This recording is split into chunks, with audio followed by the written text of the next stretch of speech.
d'une expérimentation qui se traduirait par un pilotage unique de la formation professionnelle des demandeurs d'emploi par la région, la définition, l'organisation et la mise en œuvre de l'ensemble des formations professionnelles pour les demandeurs d'emploi, au-delà de la coordination des achats publics de formation. Madame Gaudron, à la suite de mon intervention, vous nous aviez alors répondu qu'il n'était pas question d'intégrer les salariés de Pôle emploi à la région.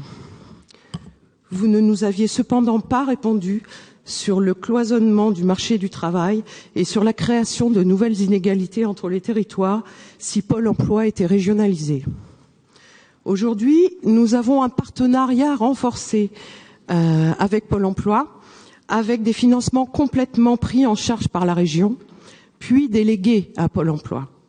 En ce sens, la commission permanente d'avril dernier a entériné avec Pôle emploi l'accord cadre de 2019, la convention financière 2019 au titre de la mise en œuvre du pacte, l'attribution d'une subvention 2019 pour la mise en œuvre d'entrées supplémentaires en formation, la convention financière portant sur la création de fonds d'aide individuelle à la formation et à l'abondement financier par la région de ce fonds, et enfin l'attribution d'une subvention 2019 au titre des aides individuelles à la formation et de l'expérimentation de sa gestion déléguée.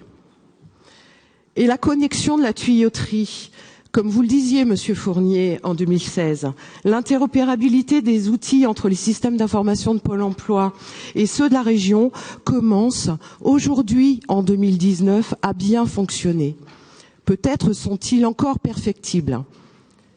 En 2016, votre lecture de la loi NOTRe, Monsieur Gilles, il n'est pas là, vous poussez à nous dire que la région peut coordonner l'ensemble du service public de l'emploi, mais ne peut pas le diriger en tant que tel. Il semblerait qu'en 2020, tout devienne possible.